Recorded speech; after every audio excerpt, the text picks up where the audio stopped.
province du Chariba-Guirmi dans les bonnes grâces de la Fondation Grand Cœur.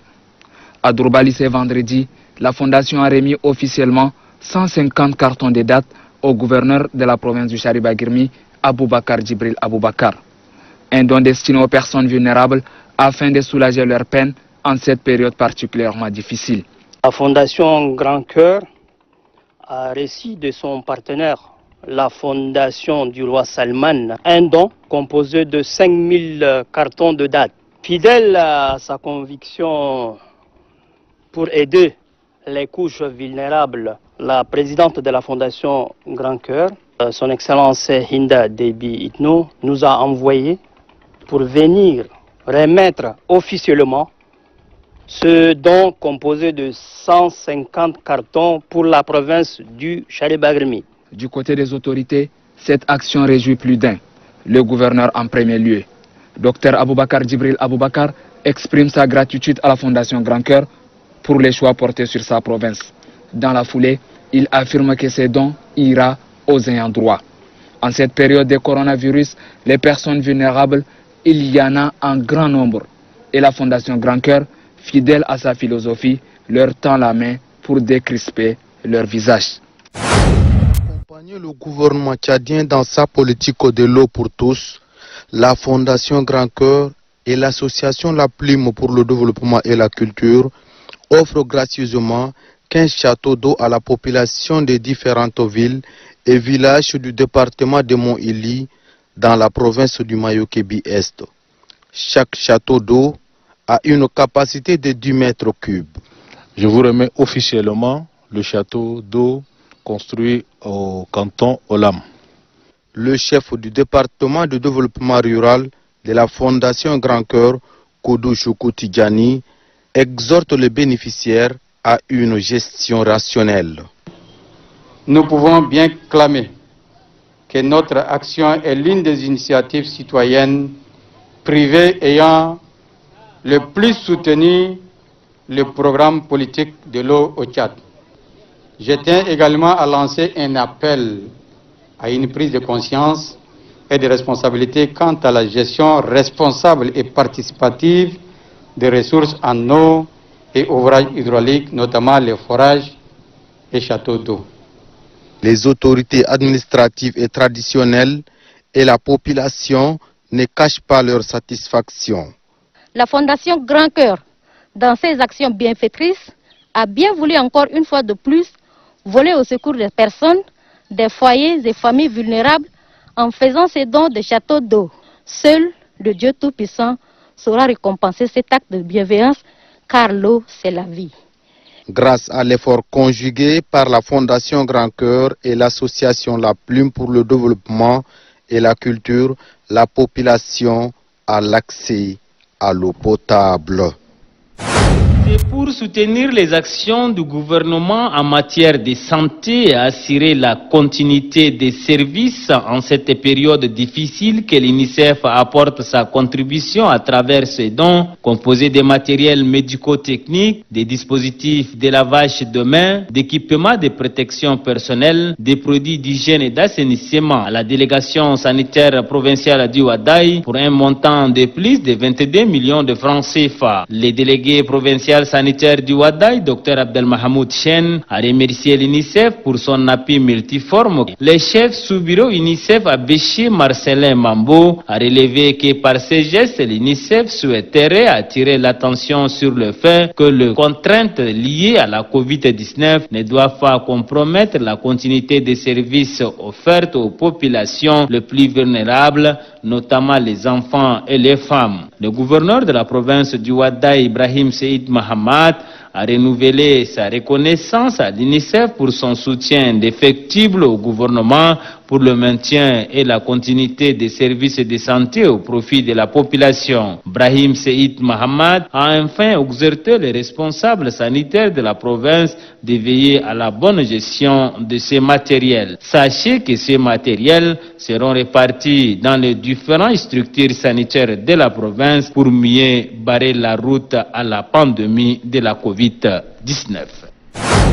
Les actions ne cessent de s'intensifier pour maintenir la garde afin de contrecarrer la contamination et la propagation de la pandémie de Covid-19 dans la province du Logone occidental. Pour cette cause, l'association tchadienne de l'alphabétisation, des linguistiques et des traductions de la Bible Ataltrap a lancé une vaste campagne de sensibilisation sur le respect des mesures barrières édictées par le gouvernement, suivies de distribution des masques. Le coordonnateur adjoint du sous-comité provincial de sensibilisation, Hassan Boukar Agré, a salué l'initiative de l'Ataltrab, une initiative financée à plus de 20 millions de nos francs par Tir Fond. L'initiative prise par Ataltrab est à saluer par la population car la sensibilisation contre cette maladie n'est pas de trop. On en a besoin, la maladie circule. Elle est là, à l'intérieur de la province du Logone occidental et à nous. Tous, nous devons conjuguer nos efforts pour lutter contre cette maladie qui a endeuillé plus de familles dans notre pays. Dans le même souci, une mission du comité scientifique de réponse au Covid-19 du ministère de l'Éducation nationale et de la promotion civique, conduite par le directeur de l'alimentation, de la nutrition et de la santé scolaire du ministère, Baha Hamid Mohamed, a remis 19 104 masques faciaux et des fiches à la délégation provinciale de l'éducation. Le délégué à l'éducation et à la promotion civique du Logone occidental, Ndolobré Nadion, s'est réjoui de cet appui concret pour la lutte contre le coronavirus. De son côté, le président du réseau des associations pour la paix et la cohabitation pacifique du Logone occidental, Moussa Al-Khali Moussa, a distribué gratuitement des masques à la population de Kana et celle de Deli, localité située à une vingtaine de kilomètres de Moundou. Moussa Al-Khali Moussa a invité la population à respecter les mesures barrières contre le Covid-19. Au nom de son réseau, il a félicité le maréchal du Tchad, Idriss Déby Itno, président de la République, chef de l'État, pour avoir pris en main la lutte contre le nouveau coronavirus. Une formation qui a duré 2 jours a réuni les journalistes des stations provinciales de l'Onama, de Delogone et de la Tandilé, ainsi que leurs confrères des radios privées de ces 3 provinces. L'objectif recherché est la canalisation des interventions dans la lutte contre la Covid-19, souligne Hassan Moussa Hassan, directeur adjoint de la communication du ministère de la Santé publique, par ailleurs président de la sous-unité communication des ripostes sanitaires. Avec leur formateur Mbaïre Bessingar, les professionnels des médias ont passé en revue tous les genres journalistiques. L'accent a été mis sur la maîtrise du sujet, la technique rédactionnelle, le comportement d'un journaliste dans la recherche de l'information qui conditionne la réussite de sa communication. Pour l'orateur, les professionnels des médias sont des acteurs importants dans la lutte contre la Covid-19. Au terme des assises, les participants, outre les remerciements, recommandent entre autres au ministère de la Santé publique de multiplier les séances de renforcement de leurs capacités dans le cadre de la lutte contre la pandémie de Covid-19. Le coordonnateur provincial des ripostes sanitaires du Logone occidental, Dr Djekan Koulayoum Dembayo Honoré, a exhorté les professionnels des médias à jouer pleinement leur partition dans la sensibilisation de la population sur le strict respect des mesures barrières contre la propagation de la maladie à coronavirus. Une formation qui a pour but d'appliquer et de soutenir la politique du gouvernement dans le cadre de la lutte contre la pandémie de Covid-19. La communication en temps de crise n'est pas pareil qu'en temps normal. Et donc nous ne prétendons pas à réformer les journalistes de nouveau, mais d'orienter un peu leur communication parce qu'ils sont en réalité le tremplin entre les instances publiques et la population. Le gouverneur du Moyen-Chari, Djiber Younous, a renseigné que cette formation fait partie du plan de contingence institué par le ministère de la Santé publique en cette période de riposte. Dans notre province, un plan provincial de contingence a été produit depuis le 12 mars 2020. C'est aussi dans ce cadre que vous êtes là. Il s'agit de former les journalistes que vous êtes sur la maîtrise des genres journalistiques dans la lutte contre la pandémie à coronavirus et aussi pour traiter les informations liées au bien-être sanitaire du peuple tchadien. Le gouverneur du Moyen-Chari a aussi remercié les efforts louables du partenaire technique et financier, le PADS, dans cette lutte. Que les participants prennent soin d'eux et des autres, devait-il conclure.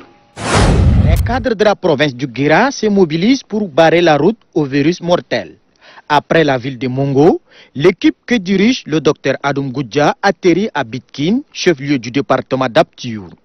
Ici, elle est venue remettre les kits et dispositifs de lavage de mains, des gels hydroalcooliques et des savons en liquide à la population de Bitkin pour se protéger contre le coronavirus. Pour le représentant du préfet du département d'Aptiour, ce geste vient appuyer les actions du gouvernement dans la lutte contre la Covid-19. Pour sa part, Adoum Goudja précise que pour combattre efficacement le coronavirus, la lutte nécessite l'implication de tous. Ça nous préoccupe. Nous avons la deuxième place au niveau sur le plan national. Et donc, ça nous oblige donc à mettre des efforts supplémentaires pour appuyer l'administration sur place, pour que nous aussi, nous apportons notre pièce de contribution pour que vraiment cette maladie puisse disparaître de notre département, de notre région. La province du Guéra est l'une des provinces du pays qui a enregistré 19 cas confirmés de Covid-19 après la ville de N'Djamena. Au terme du décret numéro 1288 du 19 juin 2020, Saddam Nour Bordjoro est nommé préfet du département du Dar el-Fawake. Installant officiellement le nouveau préfet du département du Dar el-Fawake, le gouverneur de la province de Wadi Fira, Issa Ahmad Ardia, a remercié au nom de la République le préfet sortant. Il demande par contre au préfet entrant à mettre en pratique ses expériences pour parachever les œuvres entreprises par son prédécesseur et pour l'intérêt suprême de population de ce jeune département. En tant que premier dépositaire du pouvoir de l'État au niveau départemental, le préfet est invité à veiller à l'autorité de l'État, à renforcer la sécurité des personnes et leurs biens et à travailler en étroite collaboration avec son entourage. Issa Ahmad Ardia a insisté sur la nécessité de recouvrement de recettes et la lutte contre la déperdition de recettes de l'État. Le gouverneur n'a pas perdu depuis les mesures barrières qui doivent être respectées pour faire échec à la propagation de la Covid-19. Le préfet entrant, Saddam Nour Bordjoro, remercie infiniment les plus hautes autorités du pays pour cette marque de confiance placée en lui avant de s'engager à faire le développement du département de Dar el-Fawake à tout le nouveau son cheval de bataille. Le préfet mesure par ailleurs la tâche qui lui est dévolue. Toutefois, il compte sur l'appui de tous pour la réussite de sa mission. Le secrétaire général du département de Taralnas a présidé la cérémonie de réception provisoire de la mare pastorale de Birboto dans le canton Maïmtoki en présence des délégués des infrastructures, celui de l'environnement, de l'élevage et des productions animales, du chef de canton de Maïmtoki, de la population bénéficiaire.